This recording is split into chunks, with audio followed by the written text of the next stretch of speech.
Welcome to Climb Stories, where every great journey starts with a simple idea and the courage to make it real. Today's story is about three ordinary guys who started blending fruit in their kitchen and ended up creating one of the UK's most beloved brands. A company built not just on taste, but on integrity, humor, and heart. This is the story of Innocent Drinks.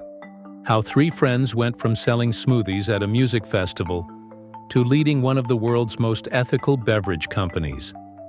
It all started in Cambridge, where three university friends, Balon, Richard Reed, and Jon Wright, spent their student days studying, laughing, and dreaming about one day doing something meaningful together. They didn't come from wealth or privilege. They weren't born entrepreneurs. They were just three curious, fun-loving young men with a shared passion for good food and better ideas. After graduation, life took them in different directions. Adam went into advertising. Richard joined a management consultancy. Jon started working in investment. They were all doing fine. Good jobs, good salaries, good suits. But something was missing. They felt unfulfilled. Deep down, they wanted to create something simple, good, and authentic. They wanted to do work that made people smile. One weekend, while sitting in a London park, the three started talking about how hard it was to find healthy, natural drinks. Most options on supermarket shelves were loaded with sugar and chemicals. What if, they wondered, we made a drink that was actually good for you? Just fruit? No nonsense? It was a casual idea, but it stuck. They began experimenting in their kitchen, buying fruit from local markets, blending recipes, testing combinations, mango and passion fruit, strawberries and bananas. They blended, tasted, adjusted, over and over. Their friends loved the drinks. "You should sell this," people said. But quitting their jobs to sell smoothies felt risky. They were in their late 20s, with student loans and rent to pay. Still, they couldn't shake the thought. So they decided to test the idea. They booked a small stall at a music festival in London in 1998. They brought along homemade smoothies, a hand-painted sign that said, "Innocent Smoothies, nothing but fruit," and a giant question. Should we give up our jobs to make these full-time? They placed two bins beside their stall. One said yes, the other no. Customers were told to throw their empty bottles into whichever bin they felt was right. By the end of the weekend, the yes bin was overflowing. That was the moment it began.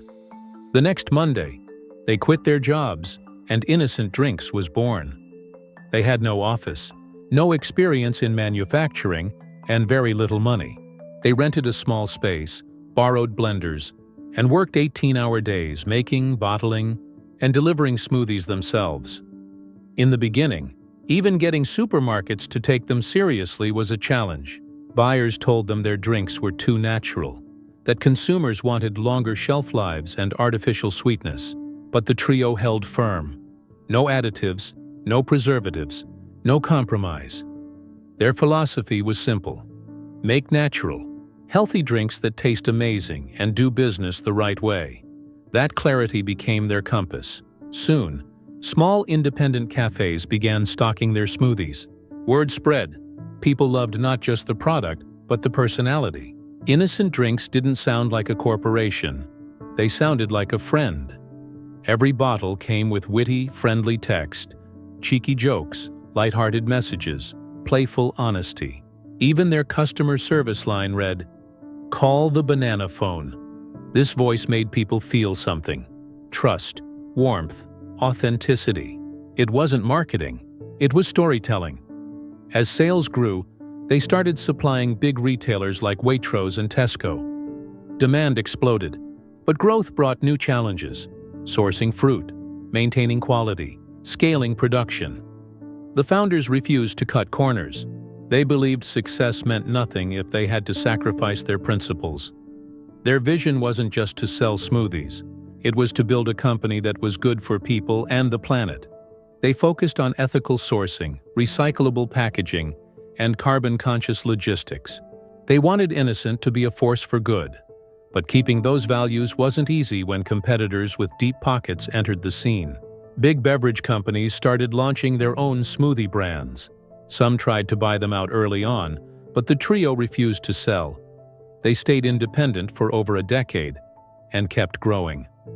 By the mid-2000s, Innocent was leading the UK smoothie market. Their quirky tone, clean ingredients, and community-driven ethos made them stand out in a crowded industry. But their impact went far beyond profit.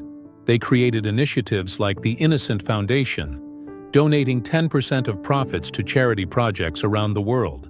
They supported farmers, planted trees, and helped fight hunger.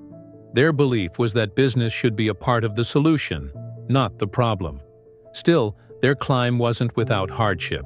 By 2008, the global financial crisis hit hard. Sales dipped. Investors grew nervous. The company was struggling to stay afloat. They faced a tough decision: to take outside investment or risk closure. It was one of the hardest choices of their lives.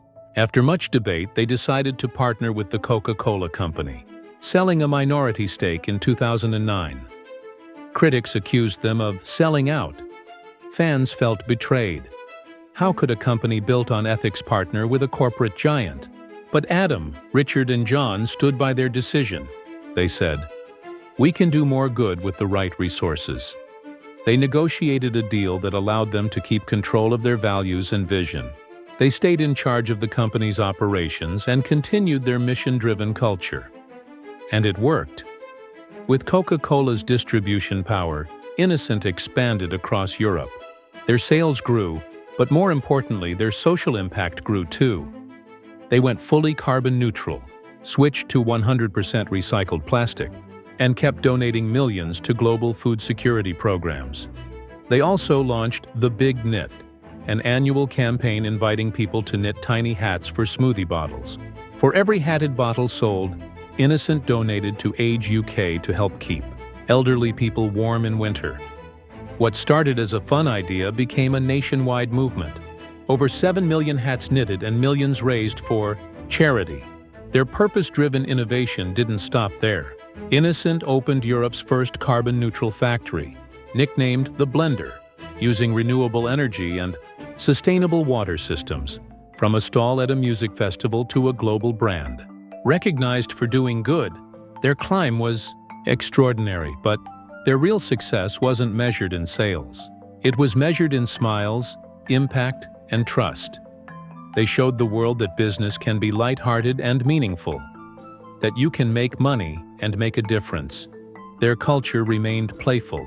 Staff were encouraged to be creative, take risks, and stay human. Meetings began with laughter. Ideas were celebrated, not judged. It wasn't just a workplace. It was a community. When asked how they kept that spirit alive as they grew, Richard Reed said, "Never forget why you started. Ours was never about smoothies. It was about doing something good." That belief became the heartbeat of Innocent. Over the years, the company inspired countless startups to embrace sustainability and social purpose, from ethical food brands to eco-packaging. Innovators. Innocent proved that being kind could be a competitive advantage. Today, they're one of Europe's leading smoothie and juice brands, still guided by the same values that started their journey. They're committed to becoming net zero by 2030, to protecting the planet that gives them their fruit, and to showing that fun, ethics, and success can coexist beautifully. When you look back at their story, it's almost surreal. 3 friends, a kitchen blender, a 500 investment, a single question at a music festival. Should we quit our jobs to make smoothies? The answer in that overflowing bin changed everything. Their climb reminds us that you don't need millions to start something meaningful. You just need conviction and the courage to ask the world a question. Every great climb starts with one small, brave step. Ben and Jerry believed in ice cream with a conscience. Sarah Blakely believed in women's confidence through innovation. And these 3 friends believed in innocence, pure fruit, pure purpose, pure intent. Their story is proof that business doesn't have to be ruthless to be successful. That being good isn't a weakness. It's the ultimate strength. From homemade smoothies to a household name, Innocent Drinks has become a blueprint for ethical entrepreneurship, a brand that blends purpose and profit as smoothly as fruit in a blender.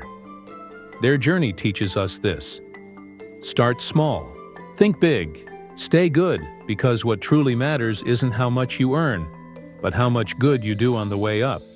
So, the next time you grab a bottle of Innocent, remember, it's not just juice. It's a story of friendship, courage, and kindness bottled up with every sip. And now, let's turn that inspiration into action.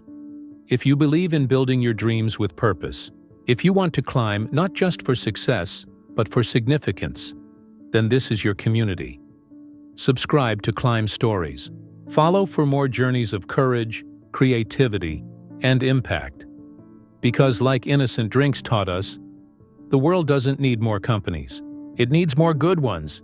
Keep believing, keep creating, and keep climbing. Because your climb might just be the next story the world needs to hear.